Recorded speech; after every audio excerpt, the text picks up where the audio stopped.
ಹೌದ್ರಿ, ಇನ್ನೊಂದು ದೇಹ ಪಡಿತಾನೆ, ಕಡೆಯಲ್ಲಿ ಸಾವಿನಲ್ಲಿ ನಮಗೆ ಕಡೆಗಾಗಬೇಕಾದ್ರೆ ಯಾವ್ದು ನೆನಪು ಬರ್ತದೋ ಅದೇ ಸಿಗತ್ತೆ. ಇನ್ನೊಂದು ದೇಹ ಕಡೆಗೆ ಏನು ನೆನಪು ಬರ್ತದೆ ಯಾರಿಗೂ ಗೊತ್ತು? ನಮ್ಗೆ ಗೊತ್ತಿಲ್ವಲ್ಲ, ಕಡೆಗೆ ಏನು ನೆನಪು ಬರ್ತದೆ ಅಂತ ಗೊತ್ತಿಲ್ವಲ್ಲ. ಇದಕ್ಕೂ ಕೂಡ ವಾಸುದೇವ ಉತ್ತರ ಕೊಡ್ತಾನೆ. ಅಂದರೆ ಎಷ್ಟು ಚಂದವಾದ ಉತ್ತರಗಳು. ಹೌದು, ಕಡೆಗೆ ನಮ್ಗೆ ಯಾವ ನೆನಪು ಬರಬಹುದು, ಎಂಥ ನೆನಪು ಬರಬಹುದು ನಮಗೆ. ಅದಕ್ಕೆ ತುಂಬ ಚಂದವಾದ ಉತ್ತರವನ್ನು ಕೊಡ್ತಾನೆ. ಯತೋ ಯತೋ ಧಾವತಿ ದೈವ ಚೋದಿತಂ ಮನೋವಿಕಾರಾತ್ಮಕಮಾತ್ಮ ಪಂಚಸು ಗುಣೇಶು ಮಾಯಾ ರಚಿತೇಷು ದೇಹ್ಯಸು ಪ್ರಪದ್ಯಮಾನ ಸಹ ತೇನ ಜಾಯತೆ. ತುಂಬ ಚಂದವಾದ ಮಾತಿದು. ಒಟ್ಟಿಗೆ 5 ಕಡೆ ಹೋಗ್ಲಿಕ್ಕೆ ಸಾಧ್ಯ ಇದೆ ಅಂತ.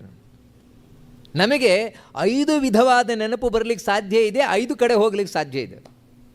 ಅದನ್ನು ಹೇಳ್ತಾರೆ. ಆತ್ಮ ಪಂಚಸು, ಒಂದು ದೇವತೆಗಳು, ಎರಡನೆಯದ್ದು ಪಿತೃಗಳು, ಗಂಧರ್ವರು, ಮನುಷ್ಯರು, ಅಸುರರು. 5 ವಿಧವಾಗಿದೆಯಂತೆ. ಏನಾಗತ್ತೆ ಅಂತ ಹೇಳಿದ್ರೆ, ಯಥೋ ಯಥೋ ಧಾವತಿ ದೈವ ಚೋದಿತಂ. ಕಡೆ ಕಾಲದಲ್ಲಿ ಆಗಬೇಕಾದ್ರೆ ಮರಣ ಬರ್ತಾ ಇದೆ, ಸಾಯುವ ಕಾಲ ಬರ್ತಾ ಇದೆ. ಯಾರೂ ಕೂಡ ನಿದ್ರೆಯಲ್ಲಿ ಸಾಯುವುದು ಅಂತಿಲ್ಲ. ಅಯ್ಯೋ ಪಾಪ, ನಿದ್ರೆಯೆಲ್ಲ ಸತ್ತೋಗ್ಬಿಟ್ರು ಅವರು, ಅವ್ರಿಗೆ ಎಚ್ಚರವೇ ಆಗಲಿಲ್ಲ, ಕೋಮಾದಲ್ಲೇ ಸತ್ತುಬಿಟ್ರು, ಎಚ್ಚರವೇ ಆಗಲಿಲ್ಲ. ಈ ರೀತಿ ನಾವು ತಿಳ್ಕೊಳ್ತೇವೆ. ಅಂತ ಹೇಳಿದ್ರೆ ಪ್ರಾಣ ಬಿಟ್ಟದವರಿಗೆ ಗೊತ್ತಾಗಲಿಲ್ಲ ಅಂತ ಇಲ್ಲ. ಬಹಳ ಸ್ಪಷ್ಟವಾಗಿ ಈ ವಿಷಯವನ್ನು ಆಚಾರ್ಯರು, ಮಧ್ವಾಚಾರ್ಯರು ತಿಳಿಸ್ತಾರೆ. ಯಾವನೇ ಒಬ್ಬ ವ್ಯಕ್ತಿಯೂ ಕೂಡ ಈ ದೇಹದಿಂದ ಹೊರಗೆ ಪ್ರಾಣ ಹೋಗಬೇಕಾದರೆ ಎಚ್ಚರ ತಪ್ಪಿ ಹೋಗುವುದು ಅಂತಿಲ್ಲ. ಎಚ್ಚರ ಆಗೇ ಆಗತ್ತೆ ಅವನಿಗೆ ಅಂತ ಹೇಳಿ. ಲಾಸ್ಟ್ ಮೂಮೆಂಟಲ್ಲಿ ಎಚ್ಚರ ಆಗೇ ಆಗತ್ತೆ ಅವನಿಗೆ. ಉಳಿದವರೆಲ್ಲ ಮಲ್ಕೊಂಡಿರ್ಬೋದು ಅಷ್ಟೇ, ಅವನಿಗೆ ಎಚ್ಚರ ಆಗೇ ಆಗತ್ತೆ. ಅಷ್ಟು ಮಾತ್ರ ಅಲ್ಲ, ನೆನಪು ಬಂದೇ ಬರ್ತದೆ ಅವನಿಗೆ. ಹೇಗೆ ನೆನಪು ಬರ್ತದೆ, ಯಾವ ನೆನಪು ಬರ್ತದೆ ಅದನ್ನು ಹೇಳ್ತಾರೆ. ಮನೋವಿಕಾರಾತ್ಮಕ ಮಾತ್ಮ ಪಂಚಸು.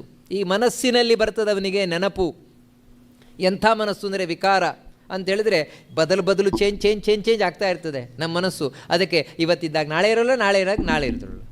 ಅಂಥ ಮನಸ್ಸಿನಲ್ಲಿ ಗುಣೇಶು ಮಾಯಾ ರಚಿತೇಷು ದೇಹ್ಯಸು, ಸಾತ್ವಿಕ, ರಾಜಸ, ತಾಮಸ, ಈ ಗುಣಗಳಿಂದ ನಿರ್ಮಿತವಾದ ದೇಹದಲ್ಲಿದ್ದಾನೆ. ಆ ಗುಣದ ಪ್ರಭಾವ ಇವನ ಮೇಲೆ ಬೀರುತ್ತದಂತೆ. ಅದಕ್ಕೆ ಹೇಳುವುದು, ಜೀವನದುದ್ದಕ್ಕೂ ಕೂಡ ಸದಾಚಾರದಿಂದಿರಬೇಕು. ಒಳ್ಳೆಯ ವಿಚಾರ ಬೇಕು. ಯಾಕೋಸ್ಕರ ಬೇಕು? ಒಳ್ಳೆಯ ವಿಚಾರ, ಒಳ್ಳೆಯ ಆಚಾರ ಯಾಕೆ ಬೇಕು? ತುಂಬ ಚಂದವಾಗಿ ಹೇಳ್ತಾರೆ. ಲಾಸ್ಟ್ ಮೂಮೆಂಟಿಗೋಸ್ಕರ ಬೇಕು. ಇಡೀ ವರ್ಷ ಒಬ್ಬ ವಿದ್ಯಾರ್ಥಿ ಯಾಕೆ ಓದಬೇಕು, ಯಾಕೆ ಚೆನ್ನಾಗಿರಬೇಕು ಅಂದರೆ ಎಕ್ಸಾಮಿನೇಷನಲ್ಲಿ ಬರೀಲಿಕ್ಕೋಸ್ಕರ. ಲಾಸ್ಟು ಮೂಮೆಂಟಲ್ಲಿ ಪ್ರಾಣ ಹೊರಗೆ ಹೋಗಬೇಕಾದ್ರೆ ನನ್ನ ದೇಹದ ಮೇಲೆ ಯಾವ ಗುಣ ಪ್ರಭಾವ ಬೀರ್ತದೆ ಅದು ಮೈನ್. ಸಾತ್ವಿಕ ಗುಣ ಪ್ರಭಾವ ಬೀರ್ತದ, ರಾಜಸ ಗುಣ ಪ್ರಭಾವ ಬೀರ್ತದ, ತಾಮಸ ಗುಣ ಪ್ರಭಾವ ಬೀರ್ತದ, ಅದು ಮೈನ್. ಇಡೀ ಜೀವನದಲ್ಲಿ ನಾನು ರಾಜಸ ವ್ಯಕ್ತಿಯಾಗಿಯೇ ಇದ್ದೆ ಅಂತ ಹೇಳಿದ್ರೆ ಲಾಸ್ಟ್ ಮೊಮೆಂಟಲ್ಲಿ ರಾಜಸ ಗುಣ ಪ್ರಭಾವ ಬೀರುತ್ತದೆ ನನ್ನ ದೇಹದ ಮೇಲೆ, ನನ್ನ ಮೇಲೆ, ಜೀವನ ಮೇಲೆ. ಅಂದರೆ ರಾಜಸ ಗುಣ ಅಂದರೆ ಬರೀ ಆಸೆ, ಅದು ಬೇಕು, ಇದು ಬೇಕು, ಅವರನ್ನು ಕಂಡ್ರಾಗೋಲ್ಲ, ಇವರನ್ನು ಕಂಡ್ರಾಗೋಲ್ಲ, ಈ ರೀತಿ ಜೀವನ ಅಂತ ಹೇಳಿದ್ರೇನು ಬರೀ ಎಂಜಾಯ್ಮೆಂಟ್ ಇಷ್ಟೇ. ಲಾಸ್ಟ್ ಮೊಮೆಂಟಲ್ಲಿ ಅವನಿಗೆ ಅದೇ ನೆನಪರ್ತದೆ ರಾಜಸ ಗುಣದ ಪ್ರಭಾವದಿಂದ. ಮತ್ತು ಸಾತ್ವಿಕನಾಗಿದ್ದ, ಸಾತ್ವಿಕ ಗುಣವೇನಾಗಿತ್ತು, ಹೆಚ್ಚು ಸಾತ್ವಿಕ ಗುಣವನ್ನು ಅಳವಡಿಸಿಕೊಂಡಿದ್ದ ತನ್ನ ಜೀವನದಲ್ಲಿ. ಅಂದರೆ ಒಳ್ಳೆಯವನಾಗಿದ್ದ, ಒಳ್ಳೆ ಚಿಂತನೆ. ಇವಾಗ ಭಾಗವತ ಚಿಂತನೆ ನೋಡಿ, ಇಂಥದ್ದೇ ಹೆಚ್ಚು ಹೆಚ್ಚು ಹೆಚ್ಚು ಹೆಚ್ಚು ಮಾಡ್ತಾ ಇದ್ದ. ಅದರಿಂದ ಏನಾಗುತ್ತೆ ಅಂತ ಹೇಳಿದ್ರೆ, ಸಾಮಾನ್ಯವಾಗಿ ನಮ್ಮ ಮನಸ್ಸಿನ ಮೇಲೆ ಸಾತ್ವಿಕ ಗುಣದ ಪ್ರಭಾವ ಹೆಚ್ಚಿರ್ತದೆ. ಸಾಯುವ ಅಂತಿಮ ಕ್ಷಣದಲ್ಲಿ ಆ ಸಾತ್ವಿಕ ಗುಣದ ಪ್ರಭಾವ ಬೀಳ್ತದೆ. ತಾಮಸ ಗುಣವೇ ಹೆಚ್ಚು ಜೀವನದಲ್ಲಿ. ಕಡಿ, ಹೊಡಿ, ಬಡಿ ನೋಡಿ, ಇಂಥದ್ದೇ ಜೀವನ ಅಂದರೆ ಇಷ್ಟೇ. ಹೊಡೆಯುವುದು, ಬಡಿಯುವುದು, ಕಡಿಯುವುದು, ಇಂಥದ್ದೇ.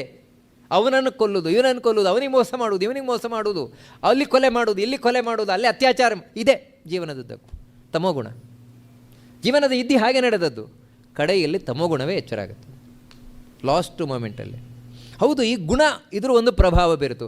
ಎರಡನೆಯದ್ದೇನು ಅಂತ ಹೇಳಿದರೆ, ಈ ಗುಣದ ಪ್ರಭಾವ ಒಂದು ಕಡೆ, ಇನ್ನೊಂದು ದೇವರ ಒಳಗಿನಿಂದ ಇಚ್ಛೆ ಮಾಡ್ತಾನಂತೆ. ದೈವಚೋದಿತಂ, ದೇವರಿಂದ ಎಚ್ಚರವಾಗಿ ಇವನು ತಾಮಸನಾಗಿದ್ದ ಅಂತ ಹೇಳಿದರೆ, ಇವನ ಜೀವನದಲ್ಲಿ ಸಂಬಂಧಪಟ್ಟ ಯಾವುದೋ ಒಂದು ಅತೀ ತಾಮಸವಾದ ಘಟನೆ ನೆನಪಾಗುತ್ತೆ ಅವನಿಗೆ.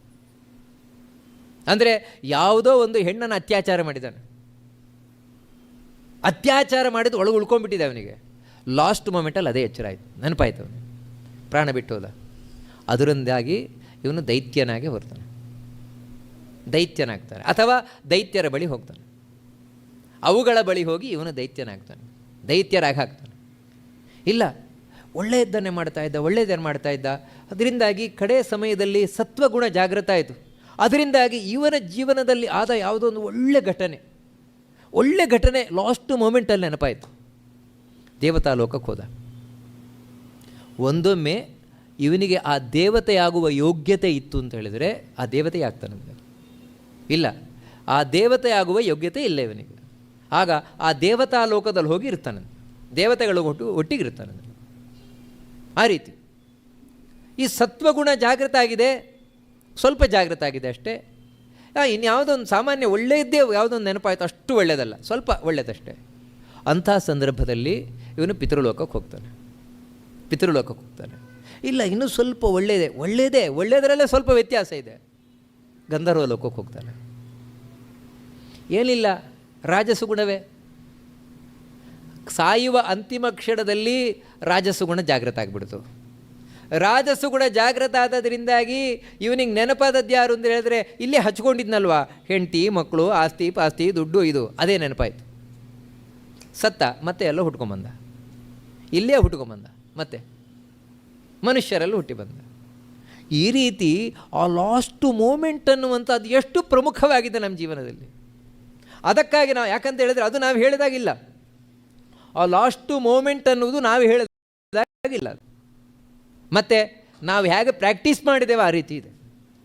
ಎಕ್ಸಾಮಿನೇಷನ್ ಹಾಲಲ್ಲಿ ಒಬ್ಬ ವಿದ್ಯಾರ್ಥಿ ಉತ್ತರ ಬರೀತಾನೆ ಅಂತ ಹೇಳಿದ್ರೆ ಅಲ್ಲಿ ಉತ್ತರ ಹೇಗೆ ಬರ್ತದೆ ಅಂದರೆ, 1 ವರ್ಷ ಇವನು ಓದಿದ್ದಾನೆ ಅದರ ಪ್ರತಿಫಲ. ಇವನು ಏನೂ ಓದದೆ ಲಾಸ್ಟಿಗೆ ನಾನು ಬರೀಲಿಕ್ಕೆ ಕೂರ್ತೇನೆ ಅಂತ ಹೇಳಿದ್ರೆ ಈಗ ನನಗೆ ಬಂದುಬಿಡ್ತದೆ, ಹೇಗೆ ಬರುತ್ತೆ? ಇಲ್ಲ, ಅದೇ ರೀತಿ.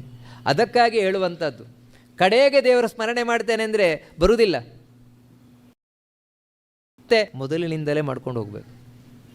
ಸದಾಚಾರವೂ ಕೂಡ ಅಷ್ಟೇ. ಇನ್ನೊಬ್ಬರನ್ನು ದ್ವೇಷ ಮಾಡಬೇಡಿ, ಕ್ರೋಧ ಮಾಡಬೇಡಿ, ಆಸೆ ಮಾಡಬೇಡಿ, ಅಹಂಕಾರ ಮಾಡಬೇಡಿ. ಬಿಡಿ ಇದನ್ನು ಶಾಸ್ತ್ರ ಯಾಕೆ ಹೇಳ್ತದೆ ಅಂದರೆ ಲಾಸ್ಟ್ ಮೂಮೆಂಟಲ್ಲಿ ಇದೆ ಬರುತ್ತೆ ನಿಮಗೆ.